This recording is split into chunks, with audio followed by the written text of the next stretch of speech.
Мағжан Жұмабаев Шолпанның күнәсі 3 бөлім. Тоқтау білмейтін, шаршау білмейтін жансыз машина.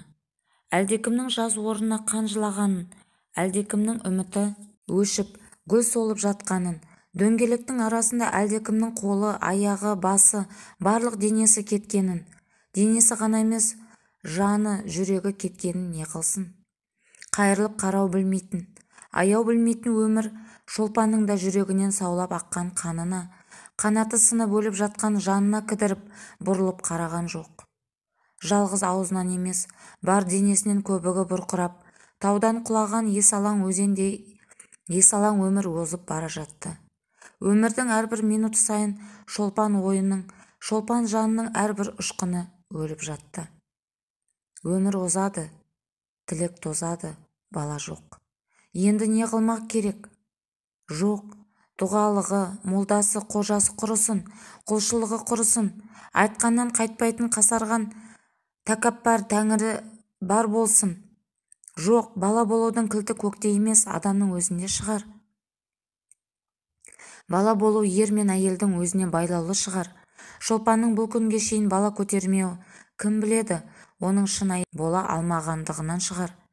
Ермен жатқанда барлық қазақ әйеліндей қаннен қаперсіз жай бір жұмыс дегенде салғын жатуынан шығар. Ермен қосылғанда сол қосылу ісіне жан денесімен беріле білмеуінен, оның құшағының жалыны әлсіз болғандықтан, сүюінің оты кем болғандықтан шығар. Осы әрі тәтті, әрі ұлы ойларды билеп айдауымен Сәрсенбайға жатқанда тіпті екінші түрлі жата бастады. Денесі өртке, құшағы жалынға, аузы отқа айналды. Сәрсенбайдың қойнына жата бастағанда мойнына бұғалық түскен киіктің асаулағындай өміріне ер затын бірінші рет көретін 13 жасар жас қыздай дірілдеп күйіп жанатын болды. Құшақтағанда Сәрсенбайдың қабырғаларын бір-біріне қабыстырғандай қысып-қысып құшақтайтын болды. Аузынан Сәрсенбайдың бетіне от жібергенде құшырланып, жалындап сүйетін болды. Шолпанның ұлы құшағында сең соққан балықтай соқтығып, у ішіп айнаған адамдай елжіреп жатып, Сәрсенбай, ой сен кәрі боз қартайғанда жорға шығарайын деп жүрсің-ау, деп мырс-мырс күлетін еді. Сәрсенбайдың мынау күлкісі Шолпанның жүрек жарасына бұрыш себетін еді. Сол кездерде оның көздеріне меруерттей мөлдіреп жас келетін еді.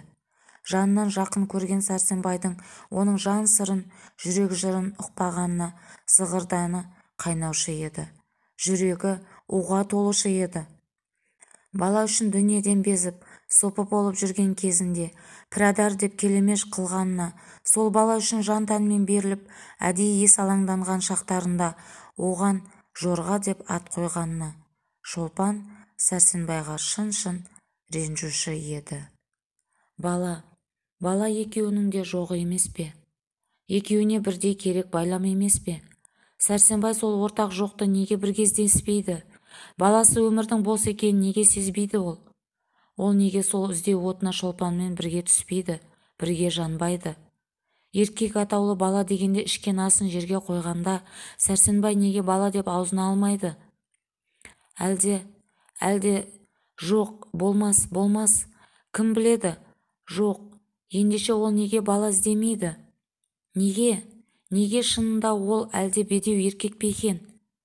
Тәңірім, егер ол шынында ол бедеу болса, құлшылықтың кемдігінен, құшақтың салқындығынан болмай, Сәрсенбайдың бедеулігінен болса. 5 жылдан бері Шолпанның жүрегіне түскен жара мәңгі жазылмайтын жара болғаны ма? Жайнамас үстіне төгілген ыстық жастар, жалынды құшақтар, отты сүюлер бәрі әсерсіз желге кеткені ме? Бала деген құр сөз болып, сағым қиял болып қалғаны ма? Енді қалған өмірдің жапырағынан айырылған қайыңдай жап-жалаңаш болып озғаны ма? Жалынды махаббатпен қосылған өмір қиюы кеткен екі ағаштай бір-бірінен бірте-бірте айырмақшы ма? Заулап жанған махаббат бірте-бірте бәсеңдеп, бықсып, сөнбекші ме? Махаббат сөнсе, өмірде не қызық қалады? Сөз жоқ, Сәрсенбай бедеу, сондықтан бала жоқ. Бала жоқ болған соң мен бақытсыз болғанда Сәрсенбай бақытты ма? оның жүрегі жанбай ма? Өзінің екі өмірді улаушы екенін ойлап, оның жүрегі жанбай ма? Қартайған күнде өмірді жылытатын от, бала ауған керегі жоқ па? Сөз жоқ, мен бақытсыз болсам, Сәрсенбай да бақытсыз. Ендеше осы батып бара жатқан өмір кемесін бақыт жарына кім сүйреп шығара алады? Шолпан, жалғыз Шолпан. Бір өмір үшін емес, екі өмір үшін Шолпан осыны істеуге міндетті. Шолпан бала табуға міндетті.